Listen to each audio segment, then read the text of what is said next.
Hello, and welcome to a new edition of the National Reentry Network for Returning Citizens Black Table Talk podcast.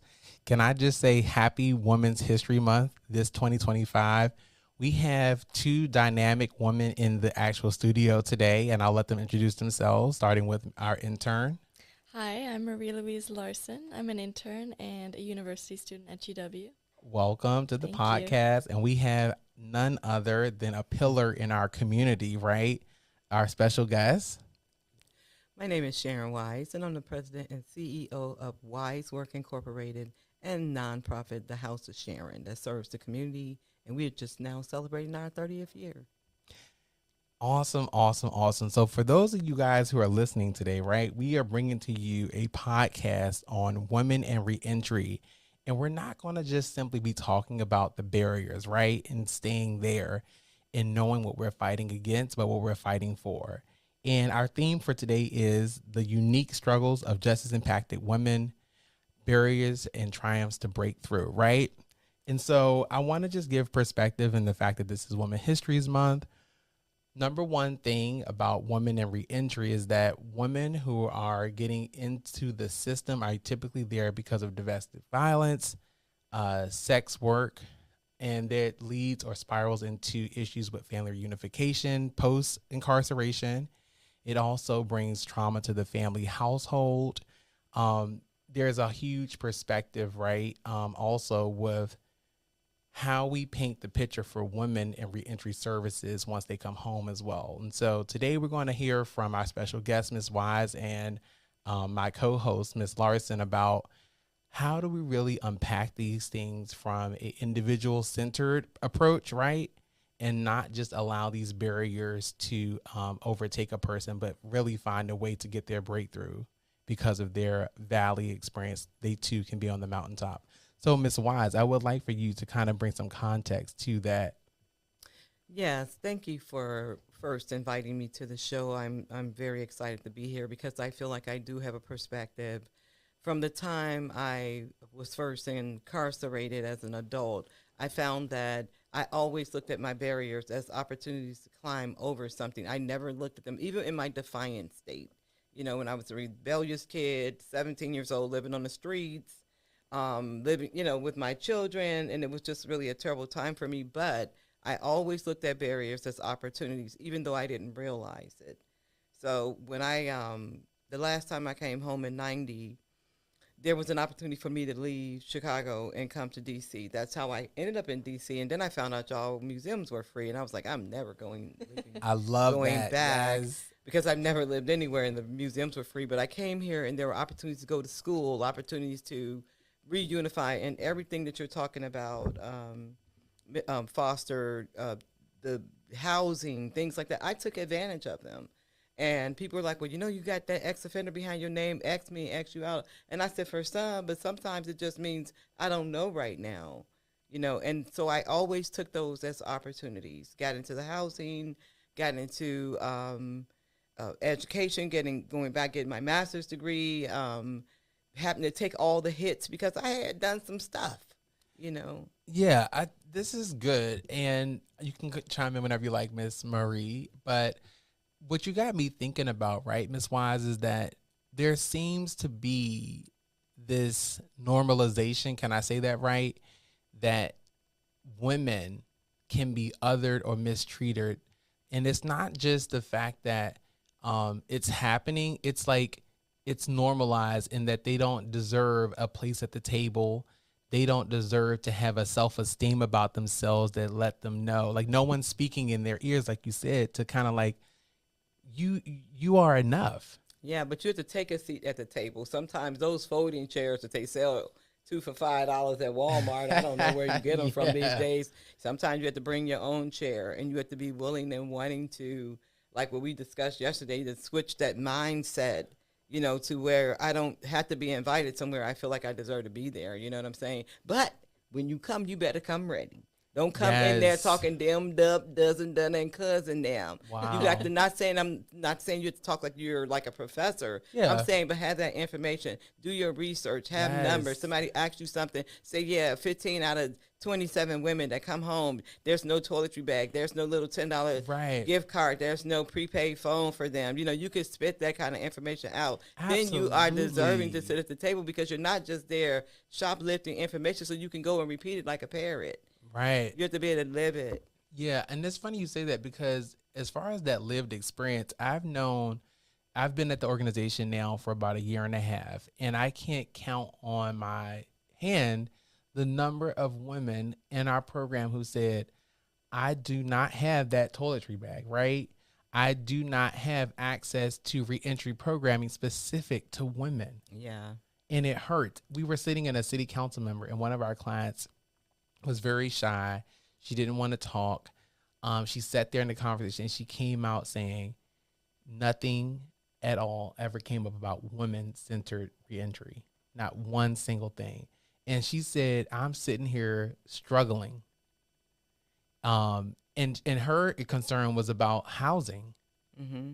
Another young lady went to go see a second council member at another time period, and she was dealing with drug and substance use, right?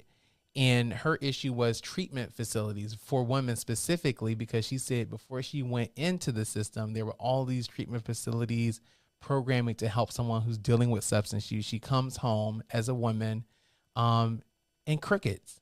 It's just like, why is it that we could sit, like you say, have a seat at the table?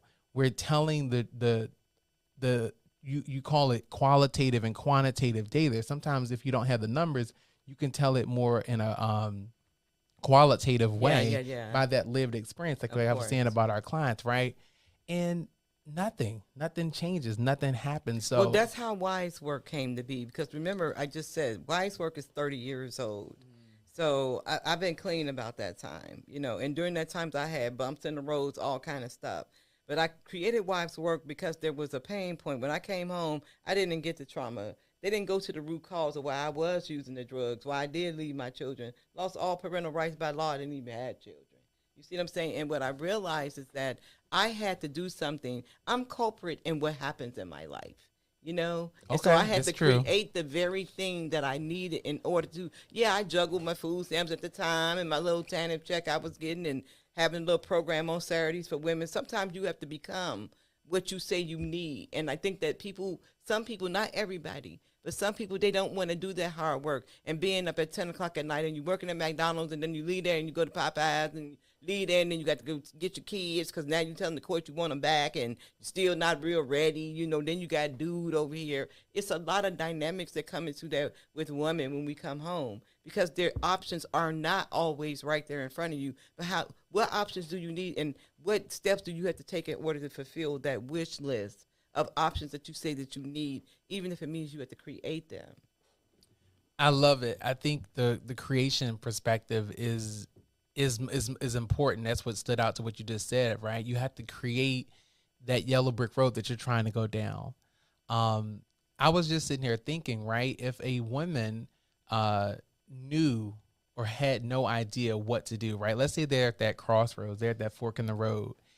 You have to humble yourself too, right? To look inward, I would believe, and I would like to hear from you as women to say, where am I at? Like, what is going on? You know, like be present with yourself and then put that game plan together, right? Like you created your organization, Wise.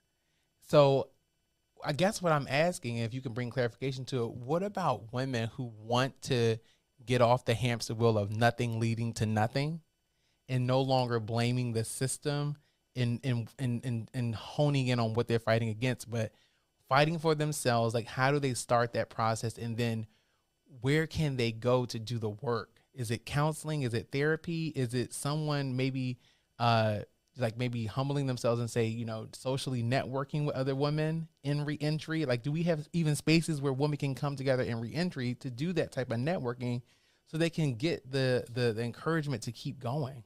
Real quick. It's a switch. It's nothing outside of you that happens first. And that's the thing that a lot of people miss. It's not the housing that's provided or the job that's provided or I got an attorney that's going to help me go to court, get my children back. It was that switch that had to happen in me so that I could understand that I may have to live with somebody and may under some staircase that they turned into a little bedroom for a couple of months. You know, I may have to go back to mama's house. It may be some things that I had to do in order to realize this new consciousness. And what happens is we ain't willing to pay that price. It has to be handed to us. I have to be at that damn door when you get out, give you that toiletry bag, give you that prepaid phone or that $10 gift card. And if I don't do that, you think all bets is off. Wow. And it's not all off. Right. Matter of fact, it just got turned on. Mm. But we don't want to walk into that new light of consciousness when it comes to that switch. It was not easy for me to get from under that bridge, eating trash cans or waiting for you to leave your scraps. And then you see me sitting here today, people like that couldn't have happened. Wow. That switch happened, and once that switch happened, honey, I was gone off to the races. I was unstoppable. Yes. Yes. Miss Marie, have you too, can you resonate with this as from as women trying to figure this thing out? Miss Wise has illuminated us to the switching, right? It's like a snap. Something has to click in the brain to help us understand that fact of life. How have you experienced anything like that? And I mean, helping those who are going to hear our podcast get that concept. Like, what is it that it will take to know that there are struggles in life, right? But just because you're going through something challenging or uncomfortable or that makes you awkward, and you're fighting against that happening to you, right? People treating you that way. What can women do to make the switch? Well, or what have you done? Yeah. I want to say it's such a beautiful mentality to be reminded that you can't just sit and wait for people to do things for you. That's not how life works. You have to work your ass off. You have to do as much as you can to get to the top or to do what you want to accomplish, because no one's going to hand you those things that you want. So putting yourself forward and understanding what are the resources that I need and what is it that I need to do to get there, and then actually going there and taking that extra step. Mm-hmm. I've definitely experienced situations where I've realized I'm not going to get any help with this. This is something that I need to work on by myself and dig myself out of this hole that I've gotten into. And it takes time and it takes support and resources. But I think when it comes to women, it's so important to find other women and creating a support group and creating that network where you're relating to other people and also helping each other, but not relying on them, but also just, you know, you can't do everything by yourself. You got to accept help, but you can't expect help. You have to really work for that. I love it. I love that too.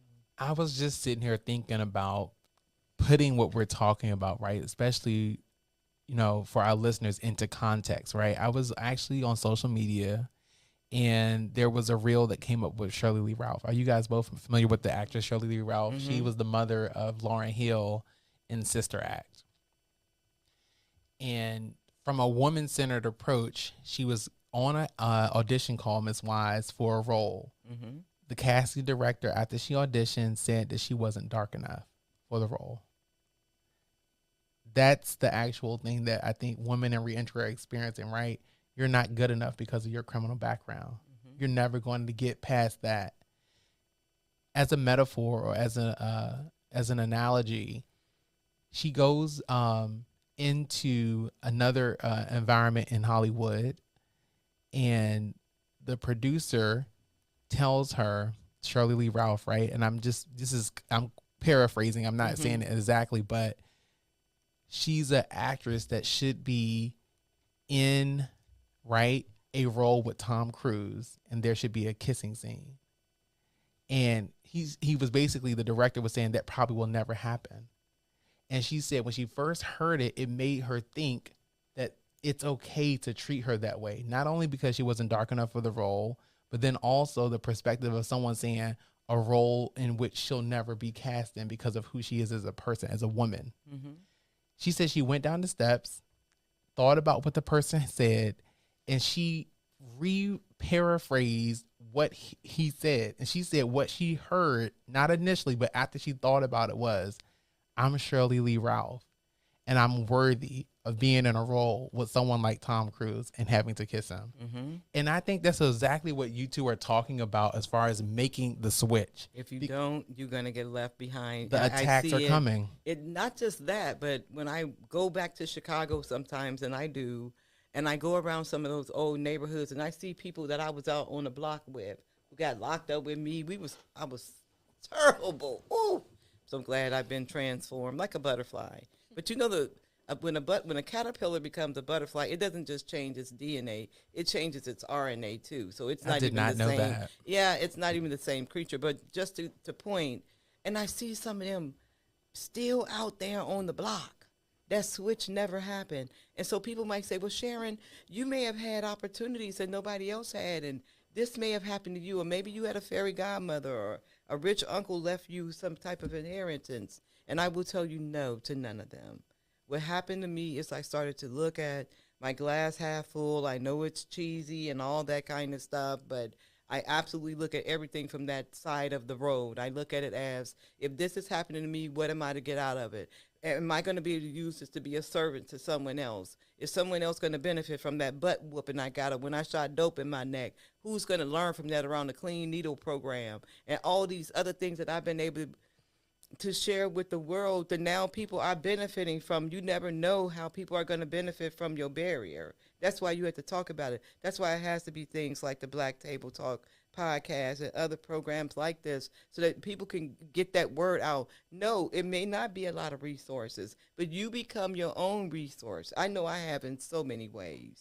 And so that it's very important. And that's the self-fulfilling prophecy, right? Like, you have to believe that you can do something to actually do it. Can you talk a little bit more about the self-fulfilling prophecy, Ms. Larson? It's a psychological phenomenon that when you believe something will happen and you accept that that will happen, it will probably come true. So if you believe that you can't do anything, then you probably won't try. You're going to just sit there and believe that I'm worthless, it's hopeless, there's nothing I can do. But if you switch that mentality, like you were saying, and that light switch goes on and you think, you know what, I can do this, it's tough right now, but there are ways for me to get back up on my feet, then you're going to work towards that goal and it will come true. And visualize it. I used to cut out magazines of my, because I'm an artist, I sculpt, I got a big show coming up, I'm looking forward to it. And what I would do is I would go when I was able and drive cars I knew I couldn't afford. I would go see houses I knew I couldn't never afford at that time and things like that. I would look at and write down what I want my credit score to be. I would write down where I would be if I did have 5 years clean off drugs or 10 years and things like that. And I would visualize. I was doing vision boards way before they were popular. When I was incarcerated, I was doing vision boards and things like that. And I would use whatever material that I could. And I remember one time one of the staff came to me and they was like, you know what? You're very talented making that ceramic. I think we can get you a job up in the ceramic office. Now, this was the same time when I wasn't really believing nobody was going to keep their word to me. And that's where all of that overcoming barriers is all about. We have to remove the barriers by being around people that's trustworthy. You come to the network here, and they tell you they're going to call you back 9 times out of 10, they probably are. Well, that helped me build my self-esteem that you was talking about, that people were keeping their word to me. And this lady gave me a job. I went in there with 83 cents. After 18 months, I had almost $3,000 that I made just making cards and ceramics. What? Wow. Incredible. And when I came home, just like that guy, not Raheem, the Vaughn, Jaheim. I know you're talking about. Jaheim. Yeah. Jaheim. And the warden invested in Jaheim and got him his first recordings and things like that. That's what that staff did for me. She opened up a show for me out in King County in Seattle where I was locked up at. And when I came home, that's when I knew, wow, someone does believe in me. And sometimes that switching, it just requires 1 or 2 people that are telling you, I'm the duck behind you. When you're up there blasting forward, trying to get south for the winter, I'm behind you saying, you could do it. I'm the wind beneath your wing or whatever that thing is. But once that happened for me, I don't need no whole lot of people stamping my stuff because I got it in me now. You see what I'm saying? I'm ready to go. Like my grandma would say, I'm ready to go. Yes, I'm revved up. Start the engine. Start the engine. Put the gas put your foot on the gas. It's funny because my question was going to be for both of you, and in particular, we're talking about now, and I hope our listeners gain something from this. But it's the whole, how do you pull people along with you? And you kind of touched on it a minute ago, Miss Wise, with people, in adverse situations being the light in a dark place, and making you do the work around emotional intelligence, kind of like what you were talking about. Exactly. But how do we, as far as like the phrase in Sankofa, reach one, teach one?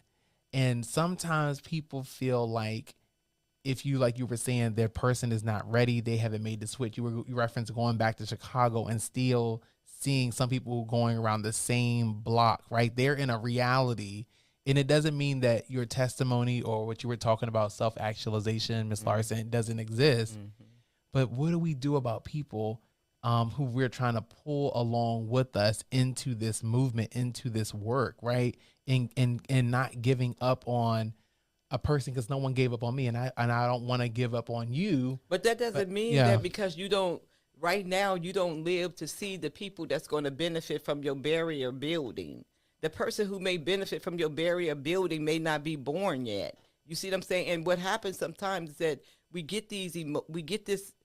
I used to, let me keep the focus on myself. I would get the attitude that if you didn't learn it in 3 months, I'm gone. The person that learns from the things that you've gone through, that you've overcome, may not even be born yet. Okay. It might be a story somebody tell a child in an arm in 5 generations. Well, let me tell you about this network used to exist. They used to tell people come home. They had people would talk on the radio. This baby is 3 days old. And because of these stories he hear, he becomes the change. Wow. You dead in your grave. Yeah. People still visiting you on your birthday and bringing you some little fake flowers and everything. Wow. Yes. Yes, I get it. You're absolutely right. I just wanted to bring perspective to that, because your storytelling around that point, I think, is very much important. I don't think a person can fill someone else's cup up, right, if they're empty. Well said. Did you have any perspective on that too, Ms. Larson? Yeah, I mean, coming from like a psychological perspective, that's a lot of what I study. So that's a lot of what circulates my brain. But I think a lot of it is support. And I think this is a lot. I learned a lot from school, obviously, but also a lot from my childhood, from my parents. I grew up with parents who were just very supportive and would always tell me how proud they were, even if it was the smallest thing. And I think that goes such a long way.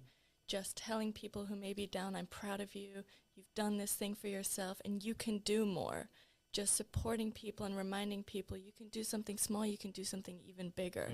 And just continuing with that mindset, supporting each other, because you're going to build a community and you're going to bring each other up. Then again, I think what's it called? Criticism, but constructive criticism or feedback, discipline, that's what they call it in some communities. Definitely. I think that's so important. You can't just, let them be blind and walk through life. You've got to support them, but also constructive criticism. It's so important, because otherwise you don't improve and you don't get better than what you are before. And be able to model it. Exactly. Don't just talk it. You got to live it too, because you don't know who's modeling it. Let's go there. Yeah, you got to be able to model it. And I had an associate of mine a couple of weeks ago. I ran into them. They was like, "Well, Sharon, where you been? I don't be seeing you at the club." And I'd be like, "Well, I don't ever see you at the bank." I don't see you at the club, but I like that. I don't see you at the bank, right? Let them know, Ms. Wise. Let them know. Stand on business. The club I go to called the Investment Club. You know what I'm saying? And it took me a long time. It's a good fella that tributes this street right here. Jeff Banks worked down here at Industrial Bank.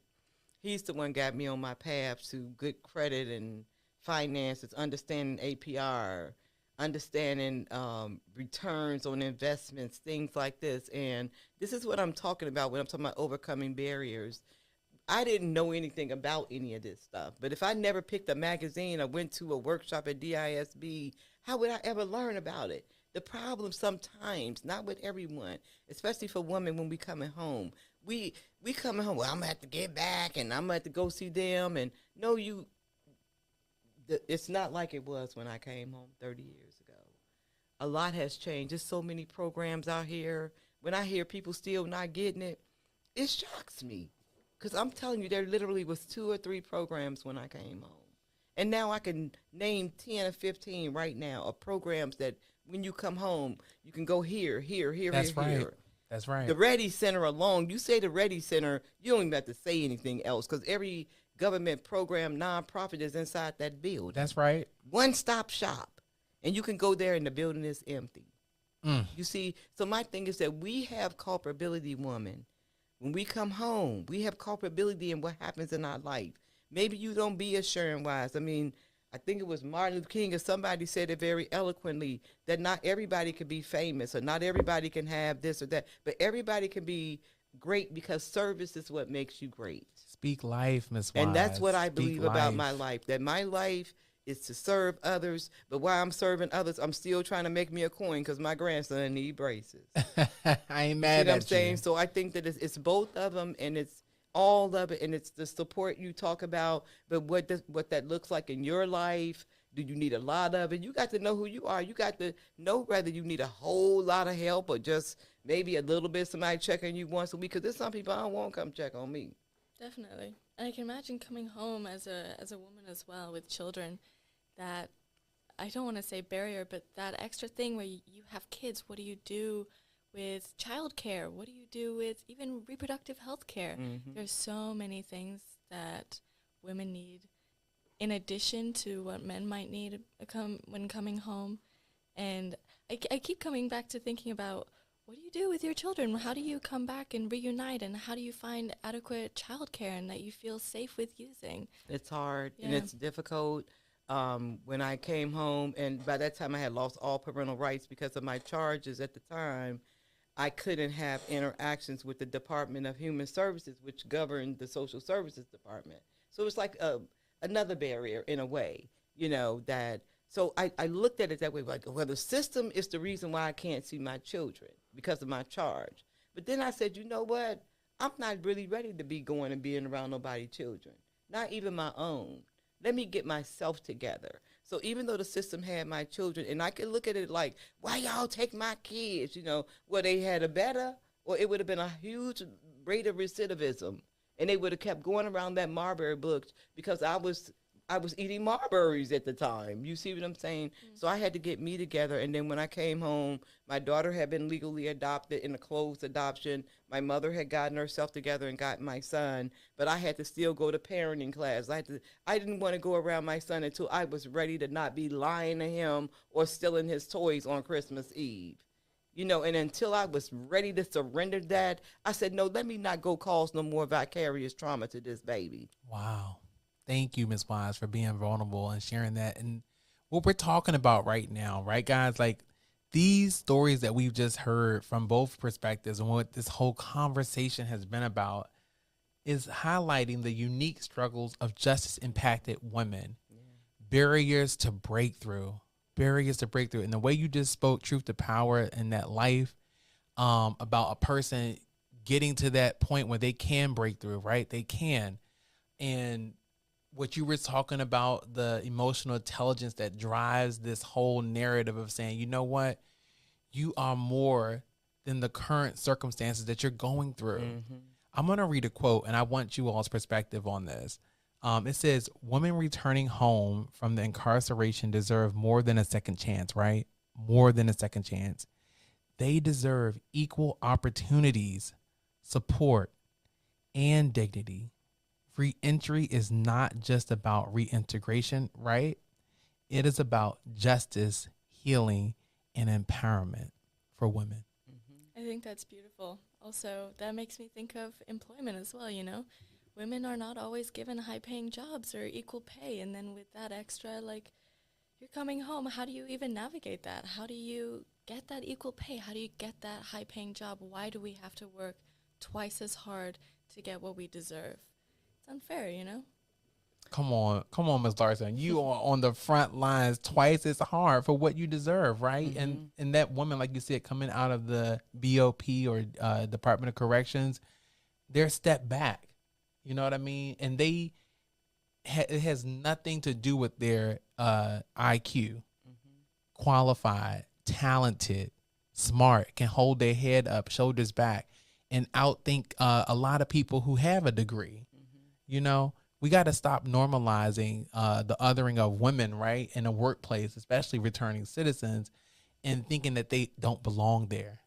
No, they have the skills. Yeah, it's true, but I will say, and I when I came to y'all meeting the last month, or maybe it was this month, I said that there are a lot of us who are coming home and we go and we get, whether it's a degree or some kind of special training, that do have high paying jobs, that are buying homes and doing wonderful things. And I said this at the meeting. That's right. It's just not enough of us, because it's like a falling on your sword kind of situation, or being like Sisyphus, who rolled that stone up the hill. You become successful, or you get these high paying jobs, and you have a business, and you travel around the world once or twice a year, but then someone finds out you're an ex-offender. You know what I'm saying? Then certain things and opportunities and uh, maybe a contract or two may get pulled from you. But it's a poor rat ain't got but one hole.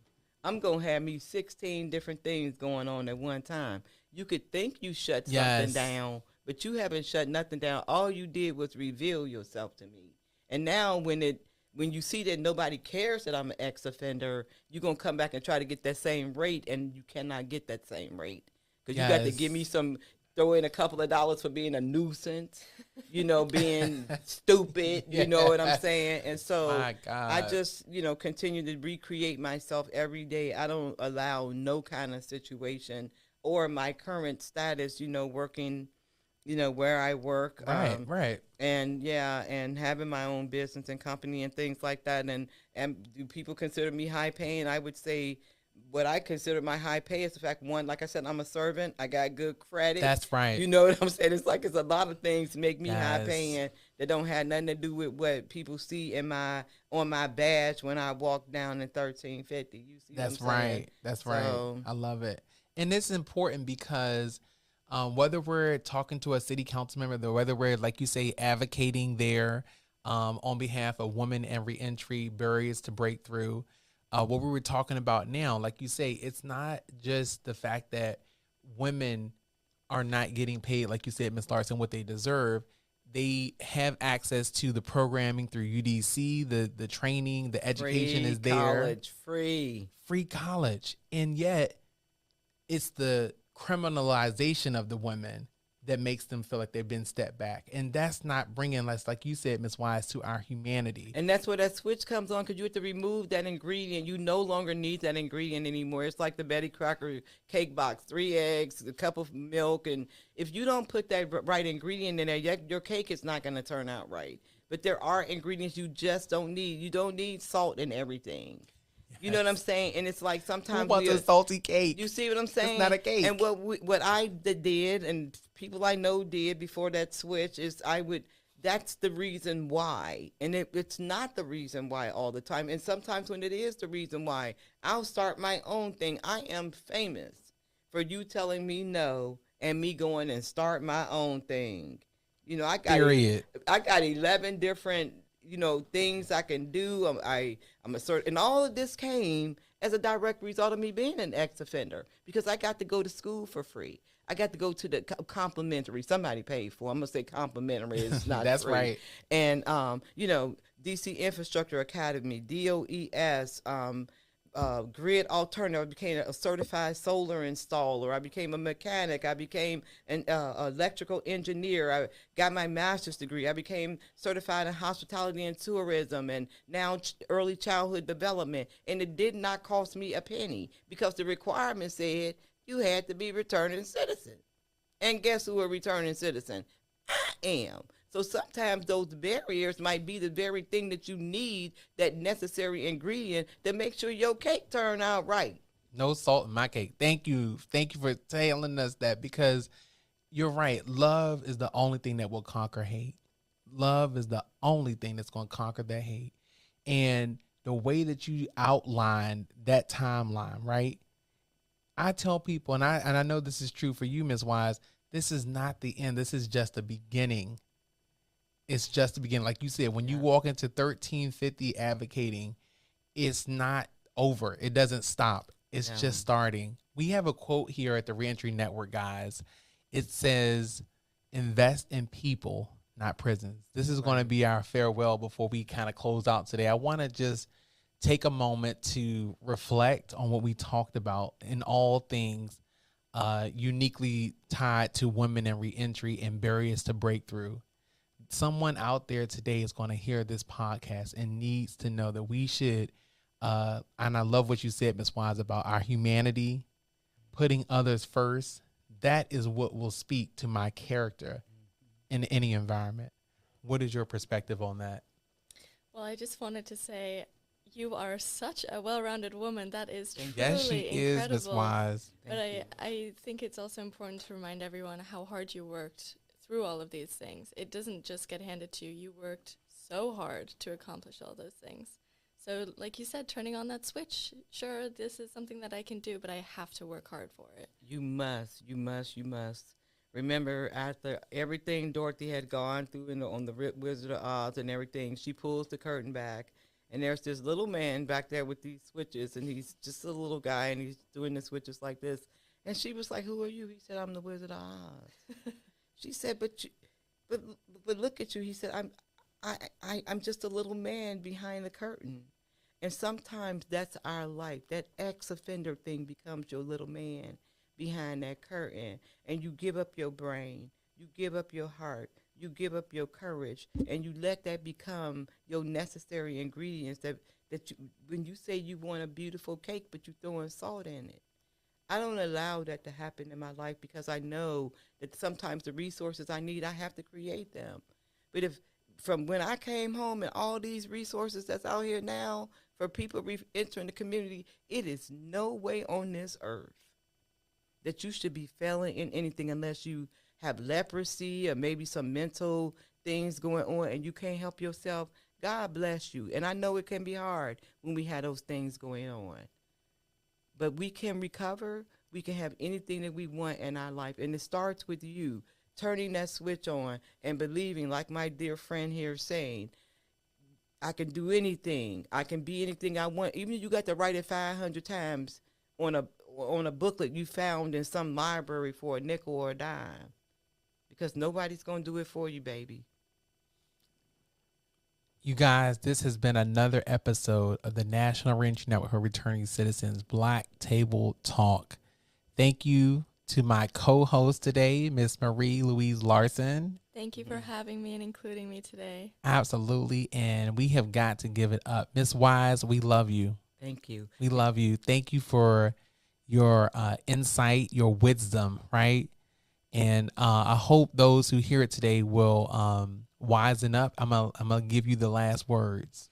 Just if you want to be in contact with me, I am a national trauma expert as well. That's one of the many things we do at Wise Work Incorporated. We provide professional development for reentering entrepreneurs, people who have started their business, who are also people in reentry.